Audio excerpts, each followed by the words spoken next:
అసలు స్వామి హనుమ పేరు చెప్తే చాలు. బుద్ధిర్యశో బలం ధైర్యం నిర్భయత్వం అరోగత అజాడ్యం వాక్పటుత్వం చ హనుమత్ స్మరణాత్ లభేత్. హనుమని స్మరించినంత మాత్రం చేత, హనుమకి నమస్కరించి హనుమని సేవించినంత మాత్రం చేత హనుమ యొక్క గొప్పతనం ఎక్కడుందంటే అజాడ్యం. ఆయనని సేవించినటువంటి వారికి జాడ్యము పోతుంది. జాడ్యము అంటే జడత్వము.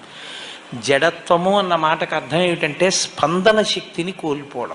శ్రీరామాయణంలో రామచంద్రమూర్తిగా శ్రీ మహావిష్ణువు వచ్చే ముందే బ్రహ్మదేవుడు అనేక మంది దేవతల్ని శాసించాడు. రావణ సంహారం అంటే అంత తేలికైన విషయం కాదు. నరవానరముల చేత సంహరింపబడడు కనుక, ఆయన నరవానరముల చేత సంహరింపబడనని వరం అడగలేదు కనుక మీ అందరూ కూడా వానరాంశలలో వెళ్ళండి అన్నాడు. దేవతలందరూ వానరుల యొక్క అంశలలో వచ్చారు.